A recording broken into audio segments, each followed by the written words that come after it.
Hello everybody. So we're just back up on top of the hill here again. We're going to talk a wee bit about this plant here.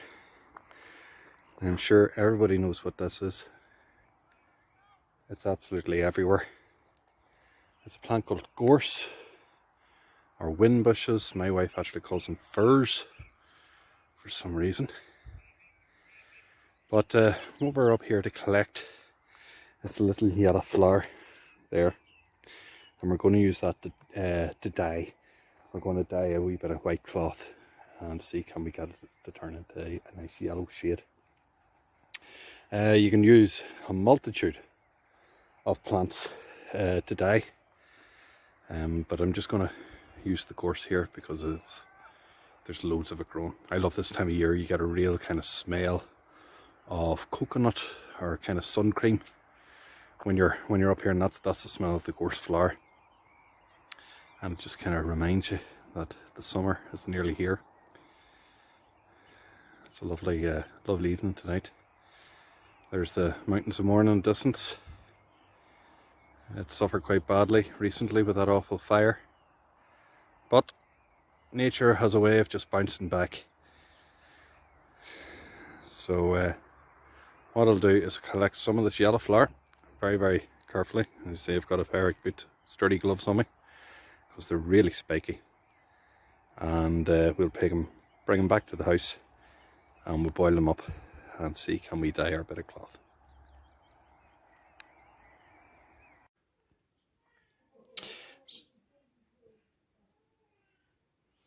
So here we are back at the house. We have our gorse flowers.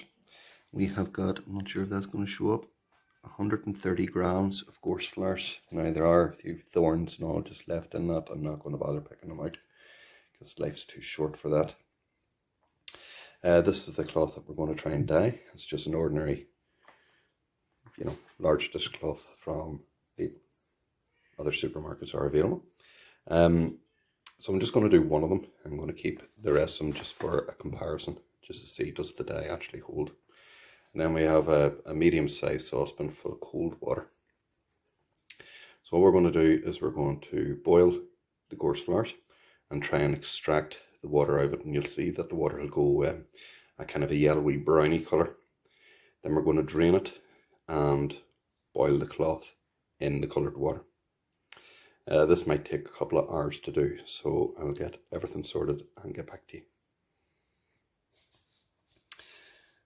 So that's them in the saucepan now and on the hob. I'm going to bring it up to quite a rolling boil and then turn the temperature of the hob right down and just keep it ticking over. So that's bubbling away now for about 3 hours. You can see it's quite reduced. But if I take a wee bit of the liquid out, you can see it's kind of a dirty brown sort of a yellow colour. Try and get some without any flowers on it.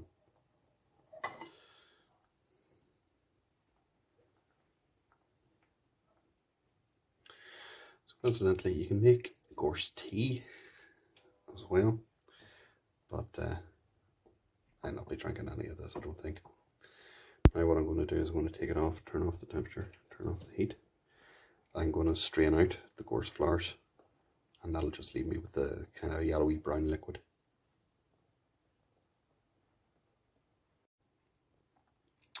Right, so I've just got an ordinary sieve, ordinary kitchen sieve. And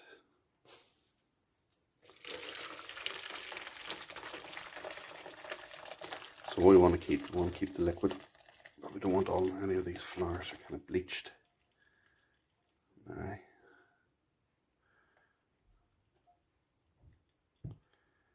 Leave that to strain a wee bit. And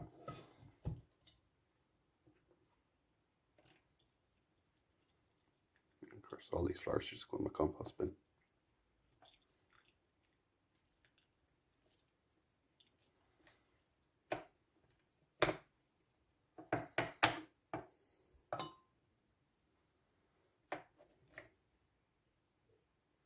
There you go, that's liquid. So that's going to be the liquid that we're going to now boil the cloth in, and hopefully it'll take on this sort of yellow colour.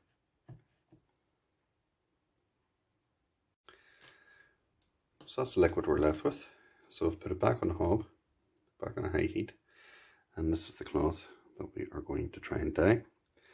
I've dampened it down, I've wet it a wee bit, because I don't necessarily want it to soak up all that water. I want it to soak up the dye from the water, rather than the water itself. So I'll just move the wooden spoon out of the way. So it's just a case of dipping it in.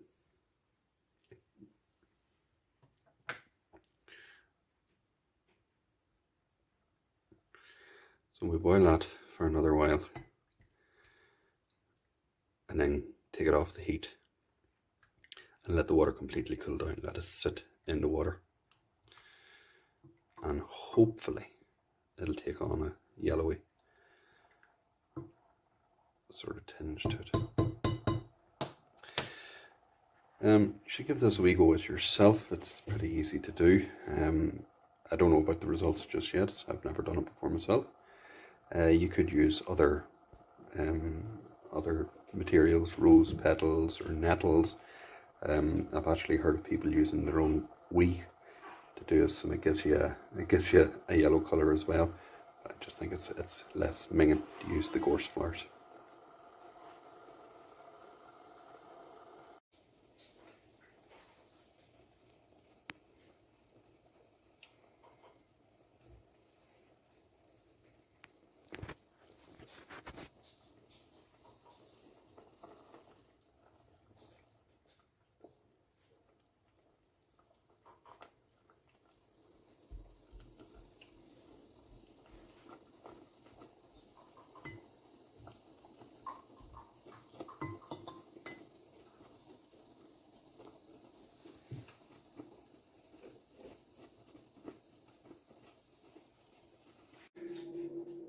Right, so there you go, that's it cooled down now. I don't know. I really don't know. It seems to have absorbed quite a lot of the water. A lot of the water is boiled away. To me that just looks like a dirty dishcloth at the minute. And when I suppose when we compare it to the original, I don't know, maybe it's because it's still wet. So what we'll do is we'll wring this out and we'll dry it on the radiator and see does it look any better when it's dry. Okay.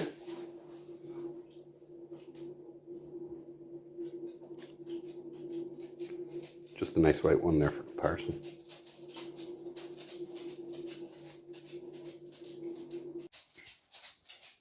So that's us, we're all finished. Obviously the one on the right here is the one that's been dyed with the gorse flowers, and the one on the left, just for comparison, is what this one started out like. Nice plain white. Yeah, so it has, you can actually see it has taken on quite an awful lot of colour. What would you describe that as? Kind of a pale lemony sort of yellow colour.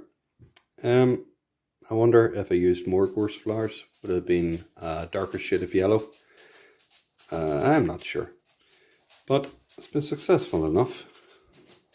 That one there has been dyed, especially when you compare it to the one beside it. So give it a go yourselves and see what colours you can come up with.